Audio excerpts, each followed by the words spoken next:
When a little lost girl wandered into a field and came face to face with the most feared dog in town, everyone would have expected her to scream. The villagers had warned about him for months. That's the one who attacked a man. He's dangerous. Stay away from that beast. But Anna didn't know those warnings. She was only 6, barefoot and muddy, separated from her parents, and terrified of being alone in the dying light. As the sun sank lower through the tall grass, she heard it, a growl, deep, low, and close enough to feel in her chest. When she turned, there he was, Max, the massive German shepherd everyone crossed the street to avoid. His teeth were bared, hackles raised like storm clouds across his spine. Any adult would have run. Any parent would have screamed. But instead of fleeing, instead of crying out, this little girl did something that defied every instinct and every warning the village had ever given. What happened next in that shadowed field didn't just save her life. It revealed a truth about the monster everyone feared and turned into a moment that would leave an entire community in tears. But to understand why this encounter became a miracle instead of a tragedy, you need to know the stories that brought them both to that field. 2 broken souls who had been lost long before they ever found each other. The afternoon had started so differently. Anna had been playing by the riverbank, her small hands gathering smooth stones, while her parents unpacked sandwiches and lemonade from a wicker basket. The sun was warm on her shoulders. The water sparkled like scattered diamonds, and everything felt safe and perfect. "Don't go too far, sweetheart," her mother had called, not looking up from spreading the checkered blanket. Anna had nodded, already distracted by a butterfly, pale yellow with black spots, that danced just beyond the willow trees. Just one more step, just a little farther. The butterfly led her past the willows, through a gap in the fence, into the tall grass that whispered secrets in the wind. By the time she realized she couldn't hear her parents' voices anymore, the butterfly was gone. "Mama?" Her voice came out small, swallowed by the rustle of reeds taller than her head. "Papa?" Only silence answered, thick and heavy, punctuated by the chirr of insects and the distant cry of a bird she couldn't name. The sun, which had felt so warm and friendly moments ago, now seemed to be abandoning her, sliding lower toward the horizon and stretching shadows across the field like dark fingers reaching. Anna's bare feet caught on roots and stones as she stumbled forward, trying to retrace her steps. But everything looked the same, endless waves of green and gold, bending and swaying, concealing the path home. Her dress, once crisp and clean, was now smudged with dirt and grass stains. Tears began to blur her vision. That's when the air changed. It happened so subtly at first, a shift in temperature, a prickling at the back of her neck, that Anna almost didn't notice. But then she heard it, a sound that made every small animal instinct in her body scream danger. A growl, not the playful rumble of a friendly pet, but something primal, deep, a warning carved from the throat of a creature that had forgotten gentleness. Anna froze, her heart hammering so hard she could hear it in her ears. Slowly, so slowly her muscles ached with the effort, she turned her head. Between 2 thick stalks of grass, no more than 10 feet away, stood a dog. But dog felt like too small a word for what she was looking at. He was massive, easily as tall as her waist if he'd been standing beside her. His coat was a mix of black and deep amber, catching the last rays of sunlight like burnished metal. Every muscle in his body was taut, coiled like a spring ready to release. His ears were pinned back against his skull. His lips were pulled back, revealing teeth that looked sharp enough to tear through anything. And his eyes, dark, intense, almost luminous in the fading light, were locked directly on her. This was Max. Anna didn't know his name yet. Didn't know the stories the villagers told in hushed voices at the market, warning their children to stay away from the eastern fields. Didn't know about the delivery man who'd needed 17 stitches, Or the farmer who claimed the dog had gone feral after his owner died. Didn't know that parents used him as a cautionary tale. Behave, or the mad dog will get you. All she knew was that she was very small, very alone, and facing something very dangerous. The dog took a step forward. Anna's breath caught in her throat. Every fairy tale she'd ever heard suddenly felt real. The big bad wolf, the beast in the forest, the monster under the bed made flesh and fur and fury. She should run. Every fiber of her being screamed at her to turn and sprint through the grass, to call for help, to do anything but stand there like a rabbit caught in a trap. But her legs wouldn't move. Whether from fear or exhaustion or some instinct deeper than thought, Anna remained perfectly still. Max took another step, his growl deepening into a sound that seemed to vibrate the very ground beneath her feet. His hackles rose higher, creating a ridge of bristling fur along his spine. He looked like a creature pulled from nightmares, painted in shadows and dying light. Anna's lips trembled. A tear rolled down her cheek, cutting a clean line through the dirt on her face. And then, without knowing why, without understanding where the courage came from, she whispered the only words that came to her frightened mind. "Hi, doggy." Her voice was barely audible, a fragile, broken sound that should have been lost in the wind. But somehow, impossibly, it cut through everything. Through the growl, through the tension, through the wall of fear and fury that Max had built around his wounded heart. The growl stopped. Max's ears twitched forward, just slightly. His head tilted, confusion flickering across his features like a crack in armor. For a moment, just a heartbeat, the monster disappeared, and all that remained was a dog trying to understand why this tiny human wasn't screaming. Anna sniffled, wiping her nose with the back of her muddy hand. Are you lost too?" The question hung in the air between them, absurd and innocent, and somehow perfect. Max's stance shifted. The rigid tension in his shoulders eased by a fraction. His tail, which had been tucked tight against his body, lowered but didn't wag. He stood there, suspended between aggression and uncertainty, as if he'd forgotten what to do with kindness. The sun continued its descent, painting the field in shades of amber and rose. Somewhere in the distance, a crow called out. The wind carried the scent of earth and wild grass, and the faint, far-away sweetness of the river Anna could no longer find. Neither of them moved. Two lost souls, separated by species and circumstance and every logical reason to fear each other, stood in a field of shadows and measured each other's pain. And in that moment, something shifted. Not dramatically, no sudden transformation, no magical erasure of fear, but a tiny crack appeared in the wall between them. A possibility, a question that neither could answer but both seemed to feel, what if? Max took another step forward, but this time his approach was different. Cautious, almost tentative. His nose lifted, scenting the air, trying to understand this strange small creature who spoke to him like he was something other than a monster. Anna's heart still raced, but she didn't back away. Instead, with a bravery that defied her 6 years, she slowly, so slowly, extended her hand. Not to touch him, not yet, just offering, just showing that she meant no harm. "It's okay," she whispered, her voice trembling but sincere. "I won't hurt you." In any other story, this would be the moment of attack. The lunge, the scream, the tragedy everyone expected. But this story was about to become something different.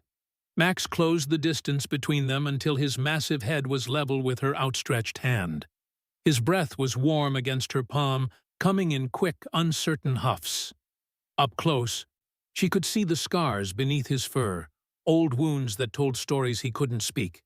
His eyes, which had seemed so fierce from a distance, now looked tired, sad, ancient with a grief she couldn't name but somehow recognized.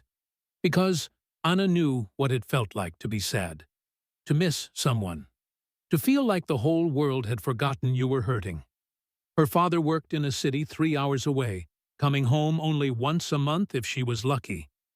Her mother tried to hide her tears, but Anna heard them anyway through the bedroom wall at night. Sometimes, when the house was too quiet and too empty, Anna felt lost, even when she was home. So when she looked into Max's eyes, she didn't see a monster. She saw herself. "You're sad too, huh?" she whispered.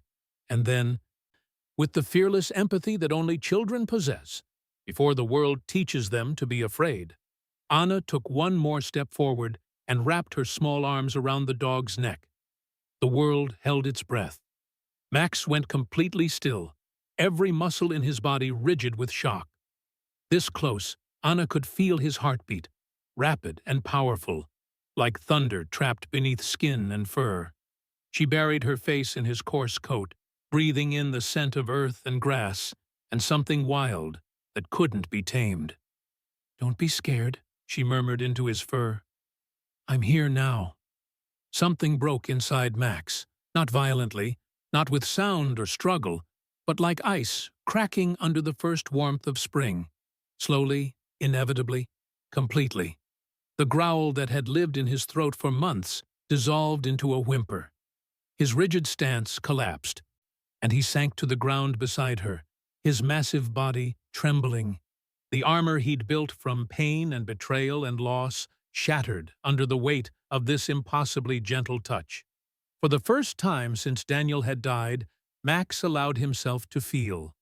And Anna, understanding in the way children sometimes do without needing words, held him tighter. They stayed like that, as the sun finally dipped below the horizon. Two broken hearts, finding shelter in each other against the growing dark. In the distance, voices began to rise. Anna's parents, calling her name with panic edging every syllable. The sound drifted across the fields, desperate and afraid. But in that moment, in that small circle of trampled grass, where a little lost girl clung to the most feared dog in town, there was no fear.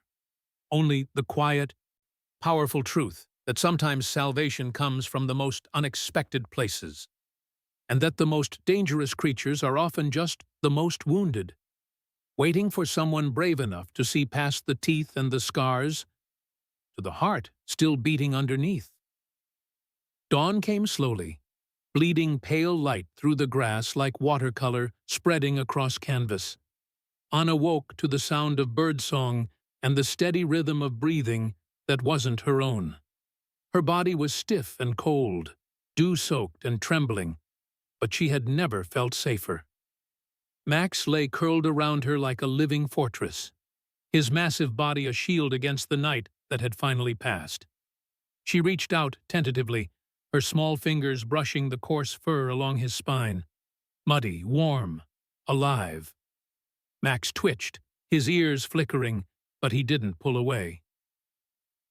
His eyes opened, dark and watchful, and for a moment, they simply looked at each other in the growing light.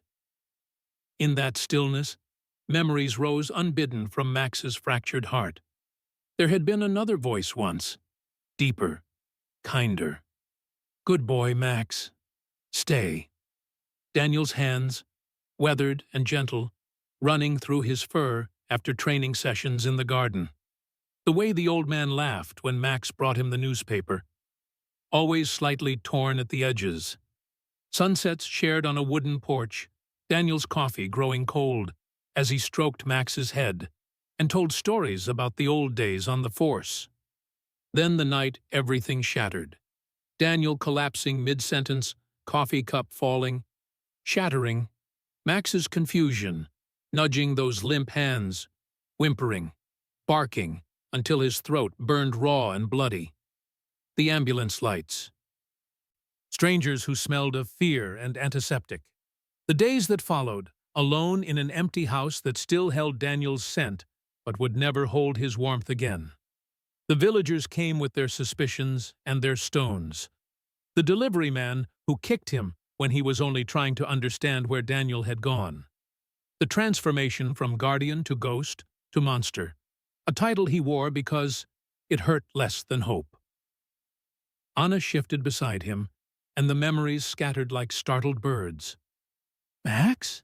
she whispered, though she didn't yet know his name. Her voice cracked, and tears began sliding down her cheeks, cutting clean paths through the dirt. "Daddy doesn't come home much anymore. He says the city needs him more." She sniffled, wiping her nose with a muddy hand. "And Mommy? Mommy cries a lot. At night. When she thinks I can't hear." Her words, small and broken, fell into the space between them like stones into still water. Max tilted his head, ears twitching forward. Something in her voice, the loneliness, the abandonment, the desperate need to be seen, resonated in the hollow chambers of his own grief. He exhaled through his nose, a sound almost like a sigh, and moved closer. Anna reached into the grass beside her and plucked a dandelion, its white seeds ready to scatter with the slightest breath. She held it out with trembling fingers. "You're sad too, huh?" Max sniffed the flower, his wet nose brushing her palm. Then, slowly, so slowly it seemed the world held its breath, he lowered his massive head and laid it in her lap. Time stopped. The field, the cold, the fear. Everything dissolved into this singular moment of connection. For the first time in months, Max allowed himself stillness without rage. No walls, no armor, just the weight of his head on this small girl's legs and the feeling of her fingers, gentle and accepting, stroking the scars beneath his fur. Anna smiled through her tears. "It's okay," she whispered. "We can be sad together." Then, cutting through the peace like a blade, voices rose in the distance. "Anna! Anna!" Max's head snapped up, every muscle tensing. His ears pinned back. The trauma resurfaced, memories of angry voices, thrown stones, hands that struck instead of soothed. Instinct screamed danger. His lips pulled back from his teeth, but Anna's hand pressed against his neck, small but steady. "It's okay," she whispered fiercely, her voice carrying a strength that belied her 6 years. "I won't let them hurt you." The voices were getting closer, and Max faced an impossible choice. The voices grew louder, crashing through the grass like a storm surge. "Anna, baby, where are you? She's out here somewhere. Keep searching." Max's entire body went rigid. His ears flattened against his skull, and a growl rolled up from deep in his chest. Low, primal, protective. The sound carried months of trauma. The stones thrown, the kicks received, the voices that had screamed monster until he believed it himself. His muscles coiled to run, to disappear back into the shadows where broken things belonged. But then, Anna's arms wrapped around his neck, small and fierce, and refusing to let go. "Don't go," she whispered against his fur, her voice breaking. "Please don't go." "You're my friend now." The words hit him like a physical blow. Friend. Not monster. Not beast. Friend. Max's breath stuttered. The growl in his throat cracked, splintering into something raw and wounded. A whine that sounded almost human in its pain. His legs trembled, then folded, and he lowered himself beside her in complete surrender. And then both of them broke. Max's massive body shook with silent sobs, his breath coming in ragged, desperate gasps. Anna clung to him, her tears soaking into his fur as she cried for her absent father, her grieving mother, and this wounded creature who understood what it meant to be abandoned. 2 broken hearts, finally given permission to shatter completely. That's how the villagers found them. They burst through the grass in a panicked wave, Anna's parents at the front, followed by neighbors carrying sticks and stones and old hunting rifles. They froze at the sight, the scene defying every expectation. The little girl, the monster, wrapped together in grief. "Get away from that beast!" someone shouted, raising a thick branch.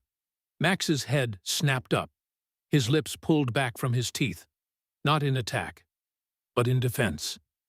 He positioned himself between Anna and the approaching crowd, every instinct screaming to protect this small human who had shown him kindness. But Anna was faster. She scrambled to her feet and threw her arms wide, standing between Max and the villagers like a tiny, muddy shield. "Stop!" Her voice, though small, carried the weight of absolute conviction. "He's not bad. He saved me. He kept me warm all night, and he's just sad and lonely, and you're all being mean." The crowd hesitated, weapons lowering slightly in confusion. Anna's father stepped forward, his face torn between relief and fear. "Anna, sweetheart, that dog is dangerous. He attacked." "He didn't attack anyone." Anna stamped her foot. "He was scared, like me, and nobody helped him." Her father's eyes shifted from his daughter to Max, really looked at him for the first time. Saw not the snarling beast from the rumors, but an exhausted animal with sad eyes and scars that told stories of pain rather than malice. Saw the way Max's body trembled, not with aggression, but with the effort of holding together against years of accumulated grief. Slowly, carefully, Anna's father knelt in the grass. "Easy, boy," he murmured, extending his hand, not to strike, but to offer. Max's ears twitched, his breathing quickened. Every muscle in his body screamed to run, to hide, to protect himself from the inevitable betrayal. But Anna's hand pressed against his side. "It's okay," she whispered. "He's nice, like you." So Max stayed. Anna's father's hand made contact, rough palm against coarse fur. A touch that held no anger, no fear, just acknowledgement, just recognition. "I'm sorry," the man whispered, so quietly only Max could hear. "I'm so sorry no one saw you hurting." Max's head bowed lower, lower, until his nose touched the ground. Forgiven at last. Seen at last. Not as a monster, but as what he'd always been. A loyal heart that had simply forgotten how to trust. Weeks later, the meadow had transformed under summer sunlight. Anna's laughter rang out like music as Max chased butterflies through the tall grass, his tail wagging with an enthusiasm he'd forgotten he possessed. The scars were still there, both physical and emotional, but they no longer defined him. Villagers who once crossed the street now paused to greet him. Children asked to pet him. Someone even brought him treats wrapped in paper that smelled like bacon. The whispered legends shifted from warnings to wonder. The little girl who tamed a monster. The beast who became a guardian. The miracle in the meadow. But Anna, sitting in the grass with Max's head in her lap, always corrected them when they asked how she hadn't been afraid. She would smile, wise beyond her years, and stroke the fur between Max's ears. "Because he wasn't a monster," she'd say simply. "He was just lost, like Mitite." And Max, listening to her voice, would close his eyes and remember that sometimes salvation comes not from being saved, but from being seen. From being chosen by someone brave enough to love the broken pieces. From finding, in the most unexpected moment, that you were never truly alone after all.